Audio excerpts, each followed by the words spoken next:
नमस्कार श्रोता बंधु सृजन सुरभि को आपण मानक स्वागत। आज आसतु सृजन सुरभि शुणा फकीर मोहन सेनापतिंकर कालजयी गल्प 6 माण 8 गुंठुर परवर्ती पर्याय। एही पर्याय आमे शुणा सारिया एवं भगिया विषय रे। ता पूर्वरु नुआ करी देखुथिबा बंधु मानक अनुरोध से माने सृजन सुरभि को सब्सक्राइब कर दियंतु। आसतु शुणा तंती साई मुंडरे भागवत घर आउ दधिबावन मंदिर। तंती मानक जातियाण टंकारे मंदिरटी तैयार होइअछि। जातियाण टंका कौन जानती? अवश्य ए कथाटा आपनकु बुझाइदेबा दरकार नहीं, मात्र आउ नव्य बाबू मानकु बुझाइदेबा दरकार।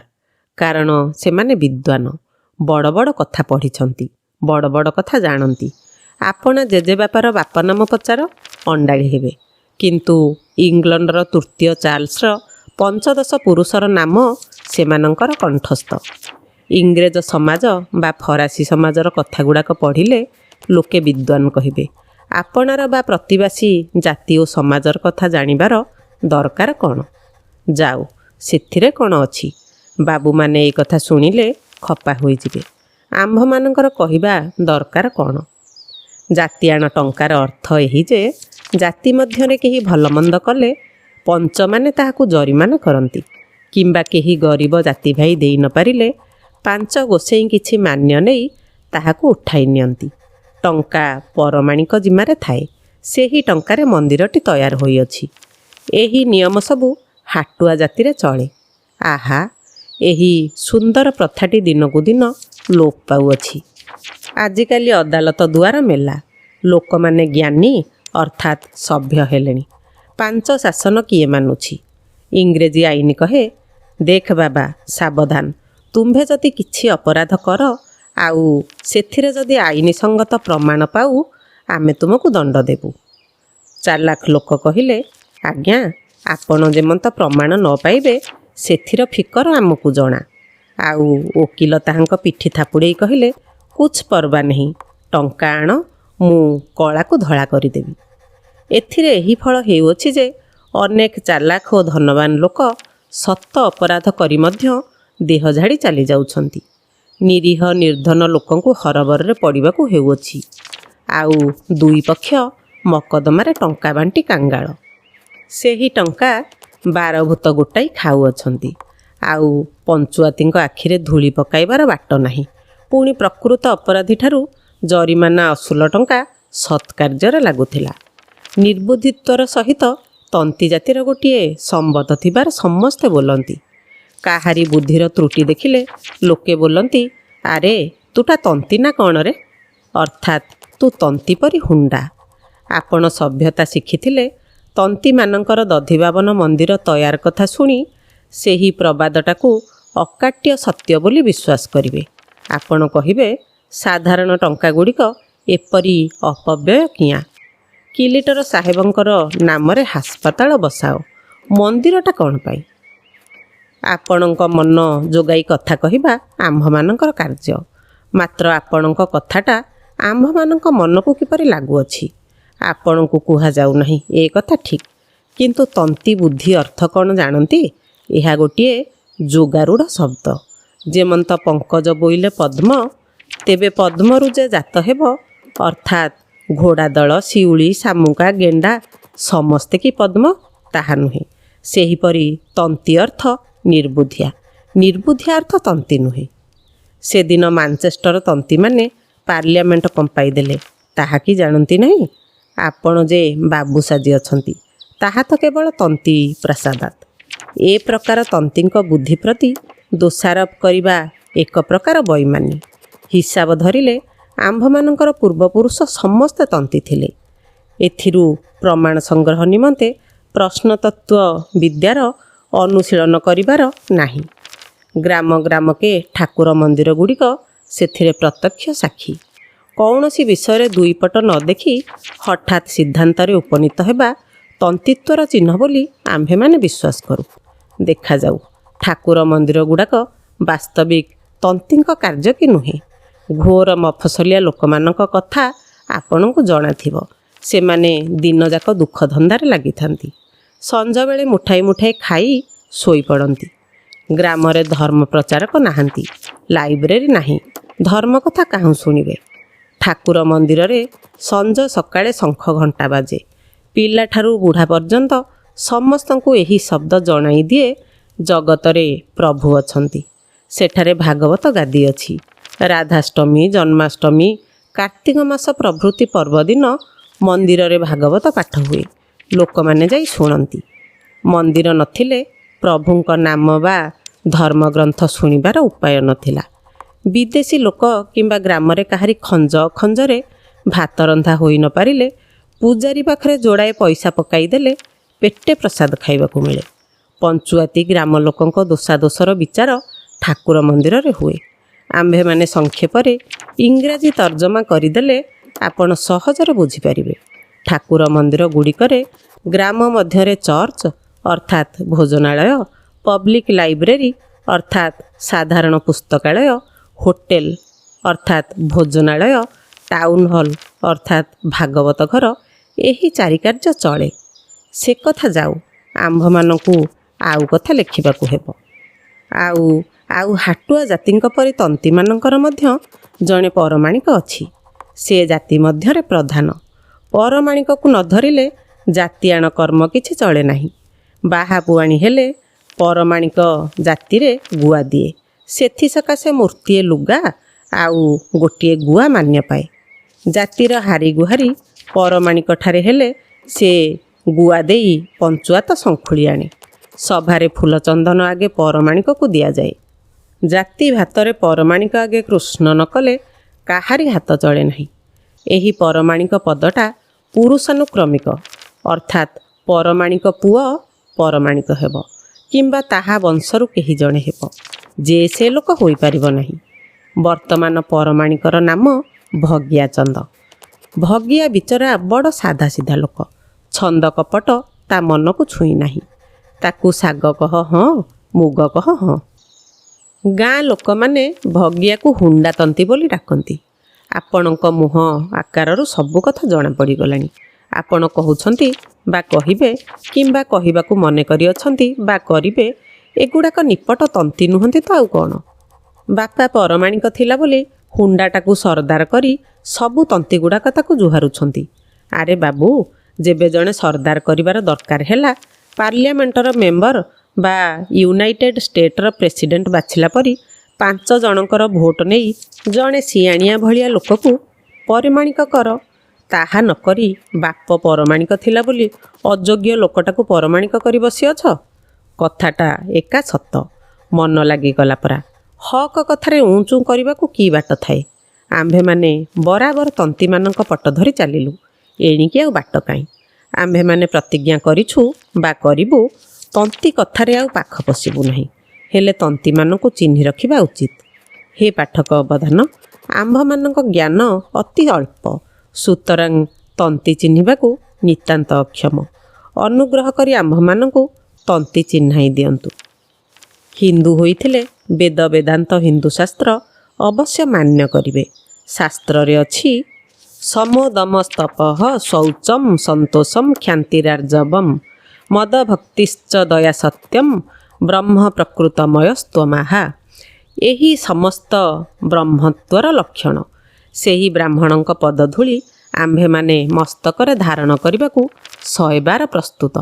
ମାତ୍ର ଶୁଣ ପରୀକ୍ଷ ନରନାଥ, ତାମ୍ପଡ଼ା ଶୁଖୁଆ ପଖାଳ ଭାତ, ସି ଅକ୍ଷର ବିବର୍ଜିତ, ଚିତା ପଇତାଦି ଶୋଭିତ, ବିଲ ବାଛିବାକୁ ଆଗ, ଦହି ଚୂଡ଼ାକୁ ବାଘ, ସନ୍ଧ୍ୟା ଗାୟତ୍ରୀହୀନ, ବିଲରୁ ଚିପନ୍ତୁ ମିନ, ପୋଥିରୁ ନଫିଟେ ଡୋରି, ଯଜମାନ ଚାଉଳ ଚୋରି, ସଭାରେ ନଫିଟେ ପାଟି, ନାମଟି ସୁନ୍ଦର ତ୍ରିପାଠୀ। ସୁନ୍ଦର ତିହାଡ଼ିକୁ ଓଳଗି ହୁଏ, କାରଣ ସେ ବ୍ରାହ୍ମଣ ଔରସରୁ ଜାତ।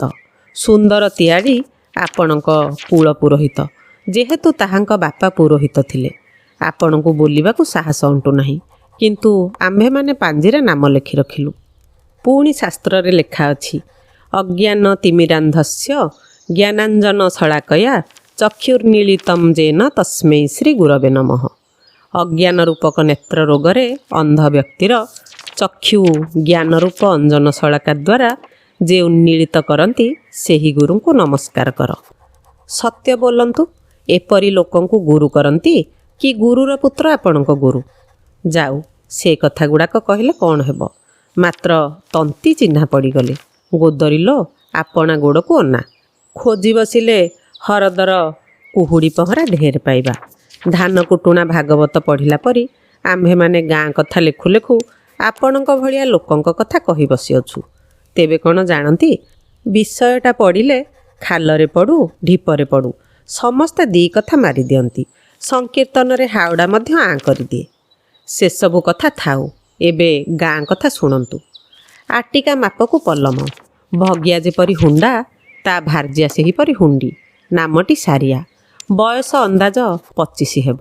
ସାରିଆର ଗୁଣ ତ ଶୁଣିଲେ, ରୂପ କଥା ଶୁଣିବେ କି? ଦେଖନ୍ତୁ, ପର ପ୍ରତ୍ୟାଶୀ ହେବା ଗୋଟିଏ ଭାରି ଖରାପ କଥା। ଆପଣ ବୁଦ୍ଧି ବଳରେ ଅନୁମାନ ଦ୍ୱାରା କିଛି କିଛି ବୁଝିବାକୁ ଚେଷ୍ଟା କରନ୍ତୁ। କେବଳ ଆମ୍ଭମାନଙ୍କ ହାତକୁ ଚାହିଁ ରହିବେ ନାହିଁ। ଅନୁମାନ ଦ୍ୱାରା ବୁଝିବାକୁ ହୁଏ, ସେଥିରେ ମୂଳ ସୂତ୍ର ଶୁଣିଲେ ଆପଣଙ୍କ ବାଟ ଫିଟିଯିବ। ଯେବେ ଶୁଣିବେ ଯୁବତୀ ରାଜକନ୍ୟା, ତକ୍ଷଣେ ବୁଝିଯିବେ ସେ କନ୍ୟାଟି ଭାରି ସୁନ୍ଦରୀ, ଭାରି ଗୁଣବତୀ। ନାହିଁ ନଥିବା ପଟ୍ଟାନ୍ତର। ରମା ଉମା ସଙ୍ଗେ ତାକୁ ଧର। ହେଉ ପଛେ ଉଆଉଗାଲି ପେଚାନାକି, ସେ କଥା ଧରିବେ ନାହିଁ। ଯେବେ ଶୁଣିବେ ଫଲଣା ଜମିଦାରୀ ହାତରେ ଢେର ଟଙ୍କା ଅଛି, ତକ୍ଷଣେ ବୁଝିଯିବେ ସେ ରୂପବାନ, ଗୁଣବାନ, ଦାତା, ଦୟାଳୁ ଇତ୍ୟାଦି। ଆମ୍ଭମାନଙ୍କ ସାରିଆ ଗାଁର ତନ୍ତିଆଣିଟିଏ। ଏବେ ସକଳ କଥା ବୁଝି ନିଅନ୍ତୁ। ଭଗିଚନ୍ଦ ଆଉ ସାରିଆ ଘରକୁ 2 ପରାଣୀ। ମାଇକିନିଆମାନେ କହନ୍ତି 2 ପରାଣିଆ ଭଲ, ବାନ୍ଧି କତରା ଚଲ। ଆମ୍ଭମାନଙ୍କ ହୁଣ୍ଡା ହୁଣ୍ଡି କଥା ସେଇପରି, ନକଡ଼ ଚକଡ଼ ନାହିଁ। 2 ଜଣଙ୍କର ନିମିଷେ ଛାଡ଼ବାଡ଼ ଥାଏ ନାହିଁ। ଦୁହେଁ ମିଳିମିଶି ଘର କାମ କରନ୍ତି। ଭଗିଆ ତନ୍ତ ବୁଣିଲା ବେଳେ ସାରିଆ ନଳି ବଳେ, ନୁଣ୍ଡି କାଢ଼େ, ଚଉସିରେ ଶୁଣ ଦିଏ। ସାରିଆ ଭାତ ରାନ୍ଧିବା ବେଳେ ଭଗିଆ ଚୁଲି ଫୁଙ୍କେ, ପାଣି ଆଣିଦିଏ। ଗାଁର ମସ୍କରା ନିନ୍ଦୁକ ଲୋକମାନେ ସେମାନଙ୍କୁ ଦେଖି ଢଗ ମେଲାନ୍ତି। ସାରିଆ ଭଗିଆକୁ ଦେଖ, ବଗଲା ବଗୁଲି ଲେଖ। ଆହା, କି ଅପୂର୍ବ କବିତା ହେଲା! ମାତ୍ର ଆମ୍ଭେମାନେ ବୋଲୁ, ଏପରି ନିନ୍ଦା ଯେଉଁମାନଙ୍କ ନାମରେ ରଚେ, ସେଇମାନେ ଏକା ପ୍ରାଣରେ ଅନୁଭବ କରନ୍ତି। କୌଣସି ଇଂରେଜ କବି କହିଅଛନ୍ତି, ଯେଉଁମାନେ ବିଶୁଦ୍ଧ ଦାମ୍ପତ୍ୟ ପ୍ରେମ ଅନୁଭବ କରନ୍ତି, ସେମାନେ ସ୍ୱର୍ଗୀୟ ଜୀବ। ସେହି ପ୍ରେମରେ ଯାହାର କଳଙ୍କ, ସେ ନରକର ଯନ୍ତ୍ରଣା ଭୋଗ କରେ। ଓହୋ, ଆମ୍ଭେମାନେ ଗୋଟିଏ ବଡ଼ ଉତ୍କଟ ଭୁଲ କରି ପକାଇଛୁ। ମୁନିନାଞ୍ଚ ମତିଭ୍ରମ। ମୁନିମାନେ ଲେଖାପଢ଼ା କରିଲା ବେଳେ ବଡ଼ ଭୁଲ କରି ପକାନ୍ତି। ଅର୍ଥାତ୍ ଯେଉଁମାନେ ଲେଖିବା ବେଳେ ଭୁଲନ୍ତି, ସେମାନେ ମୁନି। ସୁତରାଂ ଆଜିଠାରୁ ଲୋକମାନେ ଯେ ଆମ୍ଭମାନଙ୍କୁ ମୁନି କିମ୍ବା ଋଷି ବୋଲି ଡାକିବେ, ସେ ବିଷୟରେ କିଛି ମାତ୍ର ସନ୍ଦେହ ନାହିଁ। ଓହୋ, କି ଭାଗ୍ୟ! ବରଷ ସାରା ସାହେବଙ୍କ ଦୁଆରେ ନେଉଳ ପରି ଲୁଙ୍ଗୁ ଲୁଙ୍ଗୁ ହେବାକୁ ନାହିଁ। କରଜ ଦାମ କରି ହଜାର ହଜାର ଟଙ୍କା ଖରଚରେ ଡାକ୍ତରଖାନା ବସାଇବାକୁ ନାହିଁ। କିମ୍ବା ନିହାତି ସହଜ କଥା, ବକ୍ସିସ୍ ଦେଇ ଫରାସୀମାନଙ୍କ ଗୋଡ଼ ହାତ ଧରିବାକୁ ନାହିଁ। ମାହାଳିଆଟାରେ କେଡ଼େ ନାମଟିଏ ପାଇଗଲୁ। ମାତ୍ର ସତ୍ୟର ମର୍ଯ୍ୟାଦା ରକ୍ଷା ନିମନ୍ତେ ସ୍ୱାର୍ଥ ତ୍ୟାଗ କରିବାକୁ ଆମ୍ଭେମାନେ କେବେ ହେଁ କାତର ନୋହୁଁ। ନ ମିଥ୍ୟା ପାତକମ୍ ପରମ୍। ଅସ୍ୟାର୍ଥ ମିଥ୍ୟା ଆଉ ପାତକ ପର ନିକଟକୁ ଯାଏ ନାହିଁ, ଆପଣା ପାଖେ ଥାଏ। ଏଥିସକାଶେ ଆମ୍ଭମାନଙ୍କୁ ସତ୍ୟ କଥା ଲେଖିବାକୁ ହେଉଛି। ଭଗି ସାରି 2 ପ୍ରାଣୀ ନୁହନ୍ତି। ଗୋଟିଏ ଗାଈ ଅଛି ତାଙ୍କର, ନାମ ନେତ। ତାକୁ ଲଗାଇ 3 ପ୍ରାଣୀ। ଗାଈଟାକୁ ଆମ୍ଭେମାନେ ମନୁଷ୍ୟ ସାଙ୍ଗରେ ଗଣିଲୁ। ସେଥିରେ କଥା ଅଛି। ନେତକୁ ସାରିଆ ଝିଅ ପରି ପୋଷିଥାଏ, ଝିଅ ପରି ଗେହ୍ଲା କରେ। ପରମେଶ୍ୱର ମନୁଷ୍ୟ ମନରେ ଏକ ଆଶ୍ଚର୍ଯ୍ୟ ଅପତ୍ୟ ସ୍ନେହ ଦେଇଛନ୍ତି। ଭୋକ ବେଳେ ଭାତ ନ ପାଇଲେ ଲୋକେ ଡାଳପତ୍ର ଚୋବାଇବା ପରି, ଯାହାର ପିଲାଝିଲା କିଛି ନାହିଁ, ସେ କୁକୁର ପିଲାଟିଏ, ବିରାଡ଼ି ପିଲାଟିଏ କିମ୍ବା ଛଡ଼ାଟିଏ ପୋଷିବାକୁ ଭଲ ପାଏ। ସାରିଆ ଦିନ ରାତି ନେତ ସାଙ୍ଗରେ ଲାଗିଥାଏ। ପଘାରୁ ଫିଟି ମଧ୍ୟ ନେତ କାହିଁ ଯାଏ ନାହିଁ। ସାରିଆ ପାଖେ ପାଖେ ଥାଏ। ଟିକିଏ ଦାଣ୍ଡକୁ ଚାଲିଗଲେ ସାରିଆ ଡାକେ, ନେତ ଲୋ। ନେତ କହେ, ହଁ ମା। ଧାଇଁ ଆସି ସାରିଆକୁ ଚାଟେ। ସାରିଆ ତା ଦେହରେ ହାତ ବୁଲେଇ ଦେଇ ଢେର ଦୁଃଖ ସୁଖ କଥା କହେ। ପଖାଳ ବେଲାରେ ନେତ ମୁହଁ ଡୁବାଇ ଦେଲେ ସାରିଆ ତାକୁ ଗୋଟିଏ ସାନ ପ୍ରେମ ଚାପୁଡ଼ା ମାରି ଡାଙ୍କୁଣିଟାଏ ବୋଲି ଗାଳି ଦିଏ। ଆମ୍ଭେମାନେ ଜାଣୁ, ସେଇ ଗାଳି ଭିତରେ ସାରିଆ ମନର ଆନନ୍ଦ ଓ ପ୍ରେମପୂର୍ଣ୍ଣ ଥାଏ। ଭଗିଆ ସାରିଆ ନେତ ମିଶି 3 ପ୍ରାଣୀ ଗୋଟିଏ ଘରେ ଶୁଅନ୍ତି। ସାରିଆ ନେତ ପଛରେ ତସୁ ଓ ଘଷି ଗୁଣ୍ଡାରେ ଗୋଟାଏ ଧୂଆଁ ଦିଏ। ନେତଟି ବଡ଼ ସୁଲକ୍ଷଣୀ। ହାଲକୁ ପ୍ରଥମେ ପଛରେ ଛଡ଼ାଟିଏ ଲାଗିଛି। ନେତର ସର୍ବାଙ୍ଗ କଳା, ମୁଣ୍ଡରେ ଚାନ୍ଦ। କାଳିଗାଈ ମୁଣ୍ଡରେ ଚାନ୍ଦ, ତାକୁ ଆଣି ଶ୍ରୀଘରେ ବାନ୍ଧ। ଶିଙ୍ଗ ପାତଳ ଆଉ ଝାମ୍ପରା, ଲାଞ୍ଜ ସରୁ ଖୁବ୍ ଲମ୍ବା। ଲାଞ୍ଜ ଆଗରେ ଚଅଁର ପରି ପେଣ୍ଡା ବାଳ ଭୂଇଁରେ ଲୋଟି ଯାଉଛି। ପିଠିଟି ନୁଆଣ, ମୁଠୁକୁଣିକରୁ ଉଣା ଚଉଡ଼ା, ପିଚାଟି ଚଉଡ଼ା। ହାକୁଡ଼ଟିଏ ସାନ ପାଣି କଖାରୁ ପରି ପିଠିଆଡ଼କୁ ନଇଁ ପଡ଼ିଛି ବେକର ଥଳିଟା, ଆଉ ଗାଈଠାରୁ କିଛି ବେଶୀ ଝୁଲୁଛି। ଦୁଧନାଡ଼ଟା ଗୋଟାଏ ପାଳ ଦଉଡ଼ ପରି ମୋଟା। ପହ୍ନା କଥା କ'ଣ କହିବୁ? ପୟୋଧରୀଭୂତ ଚତୁଃ ସମୁଦ୍ରାହା। ନେତ କଳିଙ୍ଗା ଗାଈ ପରି ଖୁବ୍ ଯେ ଗୋଟାଏ ଉଞ୍ଚା ତାହା ନୁହେଁ, ମଧ୍ୟମ ଭଳି। ଡାକ ଋଷି ବଚନ ଅଛି, ପେଟେ ଉଞ୍ଚ ଗାଈ ପଟେ କୁଣ୍ଡା ଖାଇ। ଘାସ ଦେଖି ବାଇ ତାଠୁ ଦୁଧ ପାଇ। କଥା କ'ଣ କି ଗାଈ ମୁହଁରେ ଦୁଧ, ତେବେ ଆପଣା କି ଠେକି ଧରି ଗାଈ ଥୋବଣଟା ଦୁହିଁ ବସିବେ? କଥା ସେପରି ନୁହେଁ। ଗାଈ ଗୋଟିକ କାଗଜ କଳ ପରି। କଳ ମୁହଁରେ ଛିଣ୍ଡା କନା, ଛିଣ୍ଡା ଦଉଡ଼ି, ପଚା ପନ୍ସି, ପଚା ତୁଳା ଗୁଡ଼ାଏ ପୂରାଇ ଦେଲେ ପଛବାଟେ ସଫା ସୁନ୍ଦର ଧଳା ଚିକ୍କଣ କାଗଜ ବାହାରି ପଡ଼େ। ସେହିପରି ଗାଈ ମୁହଁରେ କୁଣ୍ଡା, ପେଜ, ଘାସ ଗୁଡ଼ାକ ପୂରାଇ ଦିଅ, ପହ୍ନା ବାଟେ ଦୁଧ ବୋହି ପଡ଼ିବ। ନେତର ଦୁଧର ପରିମାଣଟା ଆମ୍ଭମାନଙ୍କୁ ଜଣା ନାହିଁ। ସେଦିନ ମଙ୍ଗରାଜଙ୍କ ଦରବାରରେ ନେତ କଥା ପଡ଼ିଥିଲା। ସମସ୍ତେ ଅନୁମାନ କଲେ 2 ଓଳି 5 ସେରରୁ ଉଣା ନୁହେଁ। ମଙ୍ଗରାଜେ ଗୋଟିଏ ନିଶ୍ୱାସ ପକାଇ କହିଲେ, ତନ୍ତୀ ବାପୁଡ଼ାର ଏମନ୍ତ ଗାଈ? ଲୋକେ କହନ୍ତି ପିତା ଗୁଣରେ ପୁତ୍ର। ମାତ୍ର ଏ କଥା ମଧ୍ୟ ସତ। ବଂଶ ନାଶ ବେଳକୁ ଘୋଡ଼ା ମୁହାଁ ପୁଅର ଜନ୍ମ। ଭଗୀର ବାପ ଗୋବିନ୍ଦଚନ୍ଦ୍ର ଗାଁରେ ଜଣେ ସେରନ୍ତା ଲୋକ ଥିଲା। ନିଜ ଗାଁ ଛାଡ଼ି ଆଖପାଖ 4ଖଣ୍ଡ ଗାଁରେ ପଞ୍ଚୁଆତ ବସିଲେ ଗୋବିନ୍ଦଚନ୍ଦ୍ରକୁ ଡାକ। ଭାରି ଭାରି ମାମଲା ଝାଙ୍କିଲେ ଗୋବିନ୍ଦକୁ ଖୋଜା ପଡ଼େ। ଅର୍ଥାତ୍ ପିଆଦା ସମନ ଆଣିଲେ କିମ୍ବା ଡାକରେ ବେରିଂ ଭାଷା ଆସିଲେ ଗୋବିନ୍ଦ ନ ଯିବା ପର୍ଯ୍ୟନ୍ତ ଲୋକମାନେ ଘରୁ ବାହାରୁ ନଥିଲେ। ଗୋବିନ୍ଦ ନିଜେ ତନ୍ତ ବୁଣୁ ନଥିଲା। ତନ୍ତୀମାନଙ୍କ ବୁଣା ଲୁଗା କିଣି ନେଇ ହାଟରେ ବିକେ, କିମ୍ବା ଉପୁରୀ ମହାଜନ ଆସିଲେ ମାଲ ପଠାଇ ଦିଏ। ଏଥିରେ ତାହାର ଭଲ 5 ପଇସା ହାତକୁ ବଢ଼ୁଥିଲା। ଗୋବିନ୍ଦ ହାତରେ ହଜାର ହଜାର ଥିବାର ଲୋକେ ଅନୁମାନ ବିଦ୍ୟାରେ ଗଣି ପକାଇଥିଲେ। ଲୋକମାନେ ଆପଣା ପରମାୟୁ ଓ ପରଧନକୁ ବେଶୀ ଦେଖନ୍ତି। ଯାହା ହେଉ, ଗୋବିନ୍ଦ ଯେ 10 ଟଙ୍କା ଅରଜି ଥିଲା ଏ କଥା ସତ। ଜମିଦାର ବାଘସିଂହ ବଂଶ ପଡ଼ି ଆସିବା ବେଳେ ଖଣ୍ଡେ ଖଣ୍ଡେ ଜମି ବିକ୍ରି ହେଲା। ଗୋବିନ୍ଦପୁର ଗାଁ ତଳେ ଚକେ ଗହୀର ଜମି 6 ମାଣ 8 ଗୁଣ୍ଠ ବାହାଲି ନିଷ୍କର, ତାକୁ ଗୋବିନ୍ଦ କିଣି ନେଇଥିଲା। ଗାଁ ଧଉରା ପାଣି ଯେଉଁଠି ପଶେ, ପଧାନ ହଳ ସେଇଠି ଚଷେ।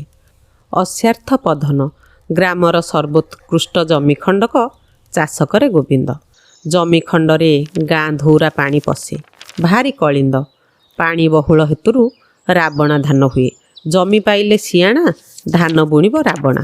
ହାତେ ଲମ୍ବ କାଢ଼ିବ ସିଂସା, ଝୁରି ମରିବେ ସାଇ ପଡ଼ିଶା। ଧୋଇ ନାହିଁ ମରୁଡ଼ି ନାହିଁ, ମାଣକୁ 8 ଭରଣ ତ ଆଗେ ଥୋଇଦିଅ। ଭଗିଆ ତନ୍ତୀ ଲୋକ ଚାଷ କରିବ କ'ଣ? ବଖରା ଦେଇ ମାଣକୁ 5 ଭରଣ 5 ନଉତେ ଧାନ ପାଏ। ଭଗି ହୁଣ୍ଡା ହେଲେ କ'ଣ ହେବ? ତାହାର ଢେର ସଦ୍ଗୁଣ ଥିଲା। ଶ୍ରାଦ୍ଧ ମଉଳା ନବାନ୍ନରେ ଜାତି ଭାଇଙ୍କ ମୁହଁ ଧୁଆଏ। ଭାଟ ଭିକାରୀ ଦୁଆରୁ ଫେରନ୍ତି ନାହିଁ। ହାଉଡ଼ାର ଦୁଶ୍ମନ ନାହିଁ। ହୁଣ୍ଡା ହୁଣ୍ଡି କଥା କହି ଜାଣନ୍ତି ନାହିଁ। ଗାଁରେ କଳି ହେଲେ କବାଟ କିଳି ଦିଅନ୍ତି। ଗାଁରେ ସମସ୍ତେ ଏମାନଙ୍କୁ ଭଲ ପାଆନ୍ତି। ଅଭାବ ସମସ୍ତ ଦୁଃଖର ମୂଳ। ଧନ, ବିଦ୍ୟା, ଖ୍ୟାତି, ସ୍ୱାସ୍ଥ୍ୟ ପ୍ରଭୃତି କୌଣସି ବାଞ୍ଛନୀୟ, ଲୋଭନୀୟ ଏବଂ ଅତ୍ୟାବଶ୍ୟକ ପଦାର୍ଥର ଅଭାବ ହେଲେ ଲୋକେ କଷ୍ଟ ଅନୁଭବ କରନ୍ତି। ଆମ୍ଭମାନଙ୍କ ତନ୍ତୁବାୟ ଦମ୍ପତିର କୌଣସି ପଦାର୍ଥର ଅଭାବ ନଥିଲା।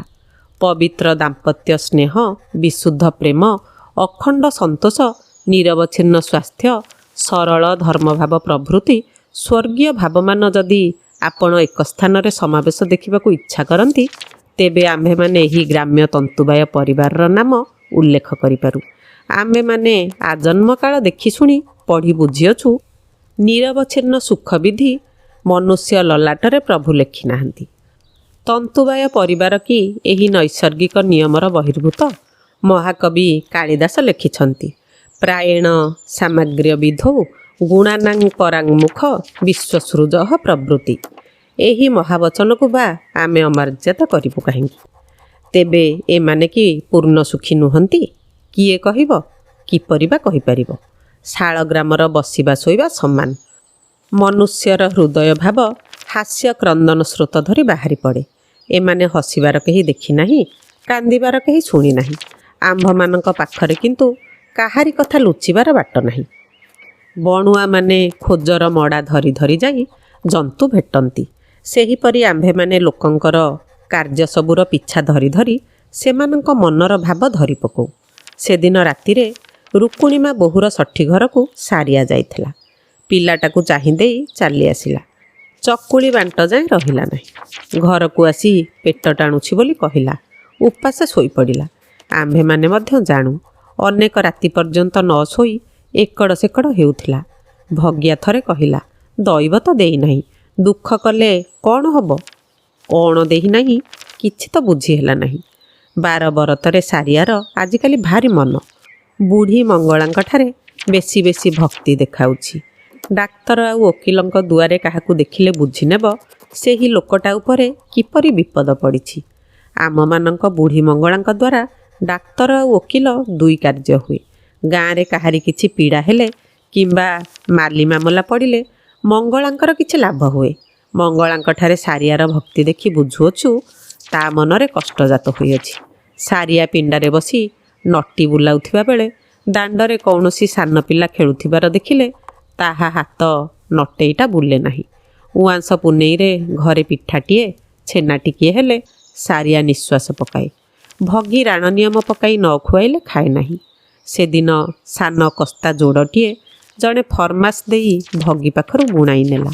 ଯୋଡ଼ଟି ବୁଣାଗଲା ବାଦ ସାରିଆ ତାକୁ ଓଳିଏ ଯାଏଁ ଚଉଥିବା ବେଳେ ତା ଆଖିରେ ପାଣି ଢଳ ଢଳ ହେଉଥିବାର ଭଗି ଦେଖି ଗୋଟିଏ ଲମ୍ବ ନିଶ୍ୱାସ ପକାଇଲା। ଶ୍ରୋତାବନ୍ଧୁ, ଆଜି ପାଇଁ ଏତିକି ଥାଉ। ଆଜି ଶୁଣିଲେ ସାରିଆ ଭଗିଆଙ୍କ ବିଷୟରେ। ଆଗାମୀ ଅଧ୍ୟାୟରେ ଆମେ ଶୁଣିବା ଗୋବରା ଜେନା ପ୍ରସଙ୍ଗ। ରହୁଛି, ନମସ୍କାର।